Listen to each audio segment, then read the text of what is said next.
Mun kula terangno nggih masalah salat nggih. Terus kula tak terangno dari awal redaksi ini Nabi, terus kula terangno hukum fikih. Badhe niku nembe kula terangno ilmu filosofi ne salat. Ngendikane Kanjeng Nabi Muhammad sallallahu alaihi wasallam niku teng hadis sahih mutawatir niku as-sholatu khairun maudhu'un fa aktsir aw aqillah. Kula balen malih. As-sholatu khairun maudhu'un fa aktsir aw aqillah. Jadi salat itu kebaikan yang sudah bawaannya dulu. Jadi sudah bawaannya salat itu kebaikan. Maudhu itu sesuatu sing asli. Pokoknya salat itu mesti apike.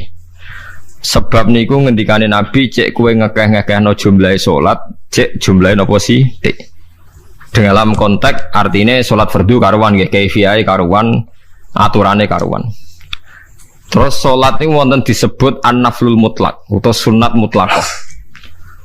An-naflul mutlak atau sunat mutlaqah itu pantangannya hanya 3, enggak boleh ba'da subuh hatta tatlu asyamsu nggih sampai srengenge napa meledak. Gak oleh pas waktu zawal nggih niku antarane mriki pinten nak dhuwur nggih 12:05 menit nggih. Wis pokoke meh dhuwur niku mboten angsal. Niku jenenge wektu napa? Zawal.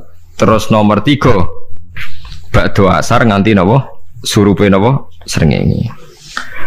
Larangan 3 salat ini bisa dibatalkan kalau ada sebab yang mukorin. Misalnya bar ngasar kok ana wong mati. Berarti kita angsal salat napa?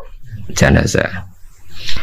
Utawa kowe bar subuh mlebu masjid terus dhe wudu. Niku ana ulama sing darani tetep salat tahiyat napa? Masjid. Mergo sebabe nggih dukhulul masjid. Jadi hanya ada pantangan niku wau. Niki rungokno tenan nggih. Nah terus yang menjadi kontroversi mulai zaman ulama ngantos samangke itu kaifiyah kados traweh. Wis ora usah tersinggung niki ilmu. Teng riwayat-riwayat Bukhari Muslim Nabi nu nak witir itu 9 rakaat. Lam yakut minhunna fi akhirihinna illa wahidan. Di Nabi nate salat witir itu 9 rakaat enggak duduk sama sekali, mau terakhir duduk pas ke-9 terus salam. Nah, sebagian riwayat Nabi memotong sholat itu sholatul laili masna berarti 2 8 terus 1 witir. Ini rungono tenan. Sehingga ketika ada sholat traweh yang 4 rakaat tanpa tasyahud, sebetulnya secara fikih pasti kita sepakat sah. Karena kalau 4 rakaat tanpa tasyahud pertama, kenapa kita katakan sah? Karena Nabi malah pinten songo luwih seru to. Mboten iki karena menjadi kontroversi. Nah, dan tidak satu pun ulama di dunia yang mengatakan tasyahud awal itu wajib. Sampean yakin tasyahud awal wajib apa sunat? Sunat. Artinya khasnya hukum sunat itu gimana? Kalau ditinggalkan tidak batal. Berarti misalnya ono tarawih 4 rakaat berturut-turut, berarti tidak ada masalah karena yang ditinggal artinya tasyahud awal yang kita yakin itu hanya sunat. Tapi dasar ra cocok itu didadekno masalah kan. Dalile apa ya? Dalile ra cocok. Lah sing darani masalah padahal darani tasyahud awal iku sunat. Kowe salat zuhur tasyahud awal sunat atau wajib? Sunat. Nak sunat tuh khas ya, ditinggal batal lho ora. Mboten. Tapi nak sing ra cocok ya batal. Hukum ora cocok ra cocok. Mboten iki kula terangno. Nah, traweh itu yang kontroversi ini teng kitab Majmu' karangan Imam Nawawi. Ya akal-akalane tiang-tiang niku. Kula nganti sakniki kan mboten nate ngimami, tapi nggih tak kandhani imam. Supaya ke niat ngakali pangeran, tapi pangeran bakali ya ora kena. Ngeten, ini dawuh Imam Syafi'i. Traweh itu kalau terakhir kan pinten? 3 rakaat ya. Kan 2 rakaat dulu. Lalu pas 2 rakaat itu pas witir, yang witir kok traweh. Yang terakhir witir 3 rakaat itu 2 rakaat sampean niate witir napa-napa? Witir. Setelah 2 rakaat sampean salam ndak? Salam. Itu menjadi sholat teraneh di dunia. Karena kue muni witir tapi jumlahnya 2. Nah, itu sholat teraneh napa di dunia. Terus sampean muni ngene, mboten Gus maksud kula niku Telu tapi lurus sih. Berarti kayak kudu nerangno pangeran, kudu kamu pangeran kayak penjelasan. Gusti ini dua sementara loh, nanti ada.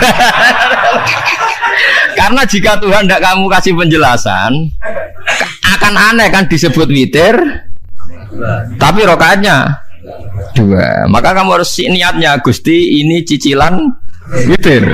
Nah, sehingga jangan kira engkau dua, tapi ini nanti tiga. Nah, itu makanya setiap bilalnya atau matinya kan solu sunnatan rokataini minal witri. Jadi diumumkan sholatlah 2 rakaat, tapi yang satu paket dengan cicilan witir lah. Itu lucu kan?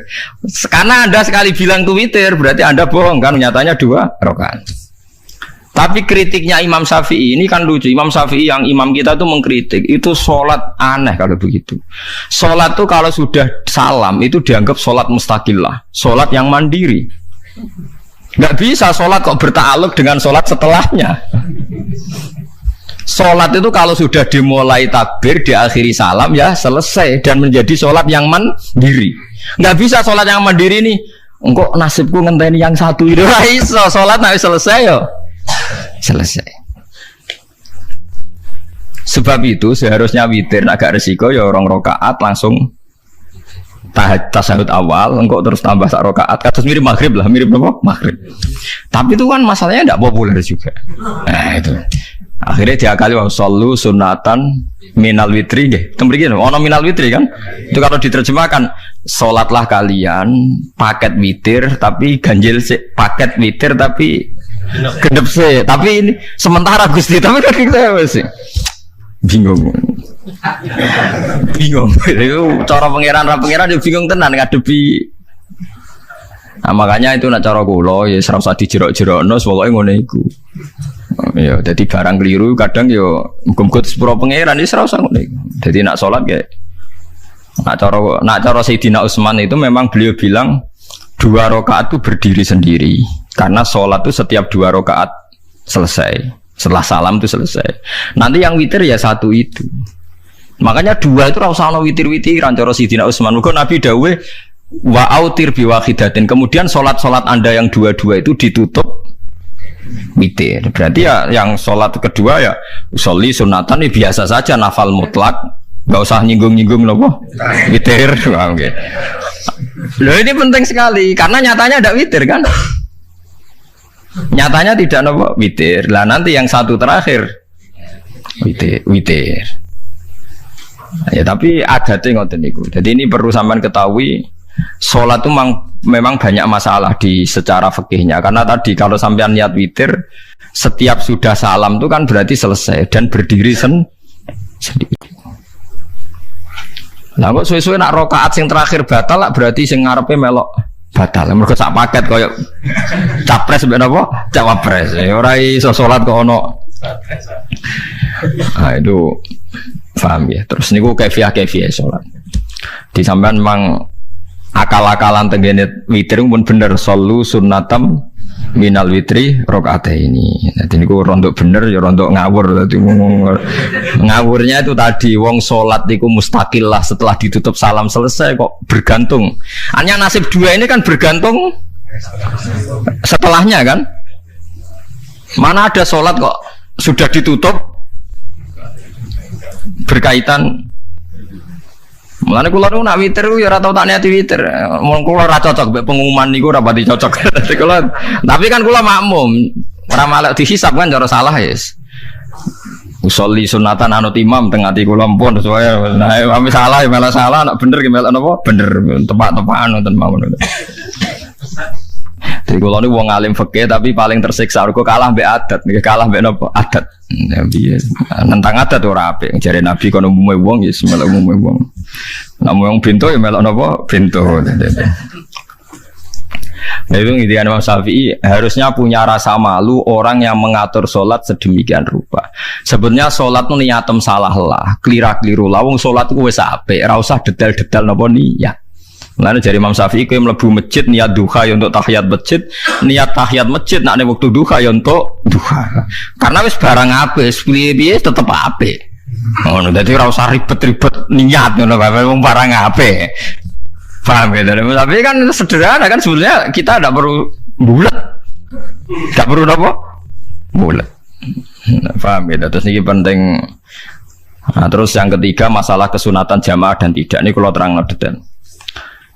Menurut hukum fikih, tahajud itu jelas gak disunatkan jamaah. Witir juga gak disunatkan jamaah. Tapi semua ulama yang bilang tidak disunatkan itu gak ada yang memfatwakan hak batal kalau berjamaah. Jadi tidak ada yang bilang dikatakan batal kalau jamaah. Cuma tidak disunatkan jamaah. Tapi Rasulullah itu pernah main di salah satu sahabat di waktu duha. Sahabat itu sakit, ingin ngundang Rasulullah, kepengen dalamnya di kenangan nanti tinggi sholat sinten Rasulullah. Ternyata Rasulullah ketika sholat, anak-anak dan istrinya yang sakit tadi ikut jamaah dan Nabi membiarkan. Bahkan Nabi sempat ngatur soft. Padahal itu satu bentuk sholat yang kategorinya nggak disunatkan apa? Jamaah. Itu makanya Imam Nawawi bilang sholat-sholat yang nggak disunatkan jamaah itu masih boleh jamaah. Seperti witir, duha. Nggih, tapi aja terus jadi gerakan tahajud bersama. Nah niku kula ora cocok nih. Wong ora kepen tahajud kok dijak nopo? Tahajud. Kula nggih nate dipamiti Gus nek ana tahajud bersama piye? Cangkem ora usah. Wong sing ngeloni bojone yo lagi ibadah, bocah ibadah sing ora enak ngono lho. Mergo jare Nabi wis jelas wa fi buti ahadikum sedekah. Nanti kowe ku malah lucu. Wis ibadah kok bocah apa? Ibadah. Jadi sing ngeloni, lho ngeloni ra kudu ngeloni bojo, ngeloni anak iku ya napa? Ibadah. Takokno ruhen. Nak ngeloni bojo gak di masa depan ngeloni apa? Anak. Ngeloni anak nggih napa? Ibadah. Ning omah njaga anak bojo timbang dhewean nggih napa? Ibadah. Mulane kula nu rapati cocok nek ana tahajud bersama oleh tapi aja dadi gerakan. Nek sing pun nglampahi nggih monggo, sing umate seneng nggih monggo, itu tetap baik. Tapi baiknya bergantung sejauh mana ini tidak dimasalkan. Sekali dimasalkan tetap tidak napa baik. Karena nanti punya akibat yang sedang baik diajak baik yang lain, dari baik nikmat menjadi baik gremeng itulah itu perkara kan. Hanya orang kan sepakat kan nak ngumpuli bojo ibadah, kabeh ulama sepakat kan. Dan itu penggemarnya banyak. Terus dijak ibadah yang penggemarnya sedikit. Dasar imamnya ra cocok. Lah itu kan resiko agama dikomentari kan tinggi. Makanya tidak usah dimasalkan. Sing kelon ya keben, sing turu gitu apa? Keben karena turu ya ibadah kan. Turu niku mari ra maksiat. Wong zina mergo ora turu. Wong maling mergo ora turu. Wong ngrasani wong mergo ora turu. Mulane kula nate cerita teng ngaji niki ana ulama wali. Saking seneng ibadah nganti janggal. Ana gak wali sing makome kaya aku. Ditudono wali sing saurip-uripe mok turu kecuali salat fardu. Yaiku wali sing setingkat kuwe. Mboten trimo Gusti tapi niku kok turah turu ya takokno sesuk. Kena apa kok turah? Turu. Jebule tak kok kenapa jenengan turu ya wong turu ora iso maksiat. Tapi nak kowe poso tahajud jenenge wong melek tepatine nduk ndi-ndi tetep paling selamat iku apa turu. Akhirnya ngakoni dene jebule alim kowe lah ya dadi turu iku iso dadi wali. Ke wong turu ora ngarah zina, ora ngarah maling, ora ngarah ngrasani wong. Dadi mulane akeh wali sing berangkat saka napa turu. Mulane Ashabul Kahfi ku wali sing kramate ku turu suwi. Mergo turu iku nak tepak. Niku iso dadi napa? Wali. Mulane kenapa kramate Ashabul Kahfi napa? Turu. Tapi aja tiru. Iki cerita ilmu, dari ilmu ora kudu setuju niku niki ilmu. Difaham ya dados. Kula piyambak pribadi belum pernah tahajud jamaah sama istri saya. Kula piyambak jarang tahajud. Tapi memang saya beritahu kalau sholat yang kesunatannya itu tidak jamaah, sebaiknya jangan dipaksakan jamaah. Karena kadang fadilahnya disirron. Kalau balik ini malah seperti sedekah. Kalau zakat wajib itu sebaiknya diumumkan supaya orang tahu bahwa dia sudah melakukan kewajiban.